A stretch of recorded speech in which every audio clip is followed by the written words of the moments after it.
Hey, what's happening, everybody? My name is Zach Hampson, and it has been a little bit of a while since I've uploaded here. I've been pretty busy.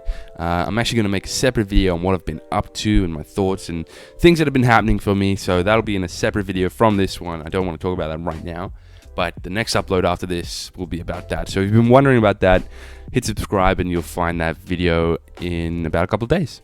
But other than that, let's get into this video.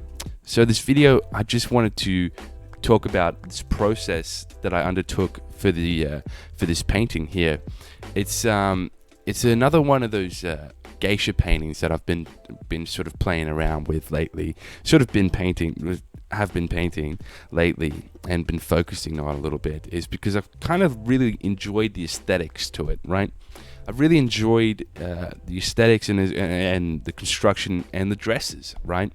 I feel like the dresses kind of to me kind of like a throwback to a time that's long gone, right? We don't really have dresses and clothing that means much at all these days, right? It's just clothing is another piece of clothing, right? But back then it meant something, and that's kind of why I'm attracted to it a lot. You can see I've been I washed in some of the background there with a bigger, flatter brush. I'm just using pure linseed oil and a lot of it to sort of do this sort of wash there. And then I'm not really waiting for it to dry at all. I'm gonna just let it set a little bit, and then I just start painting on top of that. So there's not like it's set and then I can just paint on top of it. It's still pretty wet, and so it allows for this nice slick sort of surface to paint on top of when you don't let it dry like that, and you can paint right on top of that. That's kind of what I was doing there. But besides that, talking about the dresses, it kind of it's a throwback to times where clothing meant something, and you know, we have suits and stuff like that today, and people see people in suits and they think they're successful and stuff like that.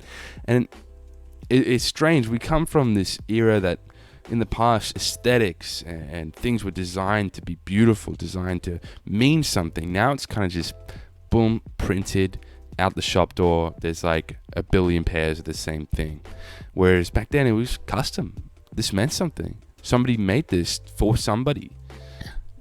We don't really get that anymore, especially not where I see it. You know what I mean? Unless you really go look for it, you can find it, I suppose.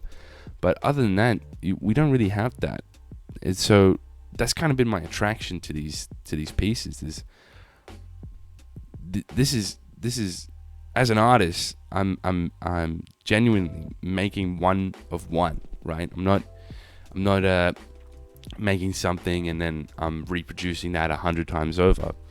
It's one for one, and I feel that strong connection for that age where things meant something for one sort of thing, one of one. And I feel like as a human being, we really are one of one, each one of us, you know? And that's kind of the connection I'm having with these paintings at the moment.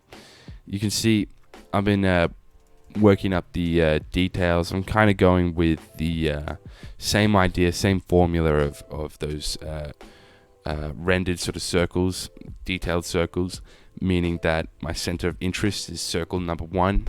Be the most rendered, be the most detailed, and then circles outside of that up until the end of the painting side, the canvas edge, is where it gets less and less detailed, less and less rendered.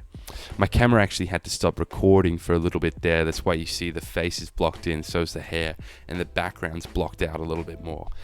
Just letting you guys know. So my camera actually overheated, and I had to deal with that a little bit. So it took a while for it to come back online, so I was like, I'll just block this in. So I kept painting away, but I didn't block in too much. The idea with this blue sort of background kind of came about when I was writing down some notes for this painting. And the way that I'm working these paintings is not from my own references. I'm using other people's reference photos and using them as reference photos, rather. And I'm taking them and I'm doing a little sketch about them, writing a couple of notes, being like, okay, what do I want to do with this? How do I want to change it? What would make this a great painting rather than just a good photo? And there's a big difference between those two. And if you don't know those differences, just look at a bunch of paintings, look at a bunch of photos. There's a big difference. You'll work it out. I won't get into that in this video, but yeah, that's my process. I'm just writing a couple of notes to myself, doing a couple of sketches, and then working it from there. And that's kind of how I take reference photos that aren't my own and use them as paintings, is making those thumbnails, writing out some little bit of notes to myself on what I want to change, etc. And then I take that and I go straight to the painting stage.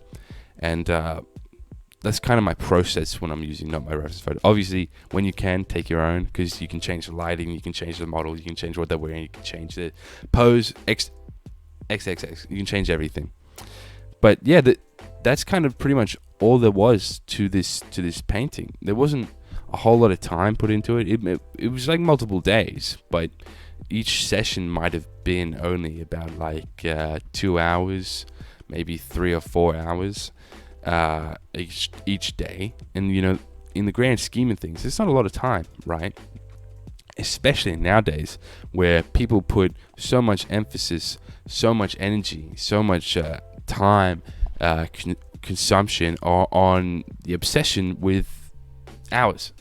How many hours did it take, right? How many hours did this painting take, right? Or how long did this painting take? And it's by nobody's fault of their own, but I guess just the way the society is set up, right?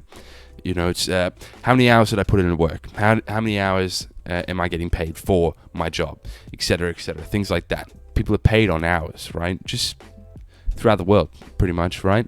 We sell our time, and that's something that I don't really do at all. I don't sell based on my hours, and I don't commission based on my hours, and I don't value paintings based on hours, right? That would be silly, because if I walk through a gallery and I really love this painting looks beautiful and incredible, I'm not going to think it's less beautiful. I'm not going to think it's less valuable just because I find out that the artist only spent 3 hours on it, as opposed to this painting over here, the artist spent 200 hours on it.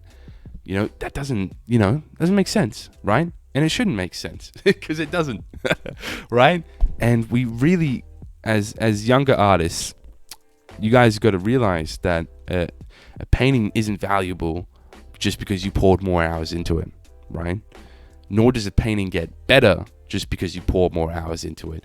Time doesn't equate value. Time doesn't equate a great painting, a master work. These things don't match up.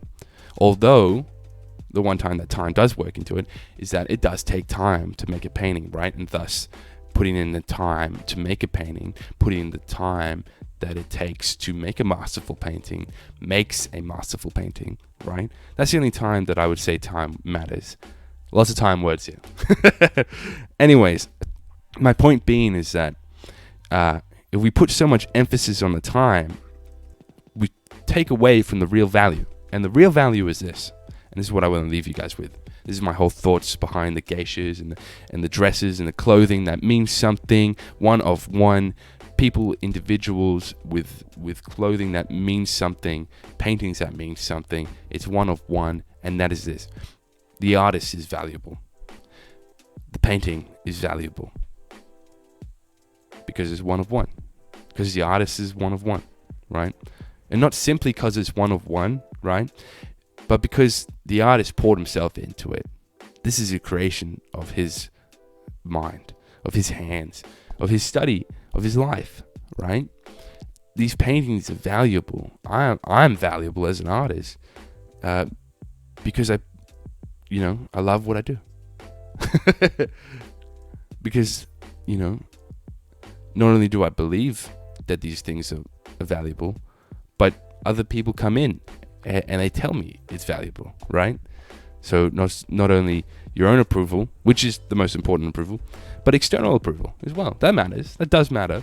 You don't want to be an artist who people hate your paintings, right? That doesn't make sense. We want to make beautiful paintings that encourage people to be inspired, and the love of beauty is an important thing, right? But yeah, we've already gone way over time from where the video ended and where we're talking right now. But at the end of the day, I just wanted to leave you with that, is that time doesn't equate value. And just because this painting was a lot quicker than, say, this huge painting down beside me, doesn't make it less valuable, doesn't make it less meaningful. It doesn't. It really doesn't. And the amount of time you pour into a painting isn't going to make it better either. You might be pouring time making a painting worse. Think about that. Anyways, that's been on my mind. Wanted to get that off my chest a little bit. Hope you guys enjoyed the video. Hope you guys like what I did back when this was a painting video. Is when I sort of downscaled this video to 1080 from 4K footage, and I was able to crop into certain parts of me working on the painting. If you enjoyed that, if you like the look of that, let me know in the comments below. If you haven't subscribed, hit subscribe, hit the like, get notified every time I upload by joining the mail list on my website. Hit the sign up button over on there. Get access to these videos 24 hours earlier than everybody else. Other than that, I'll see you guys in the next video. Catch you guys.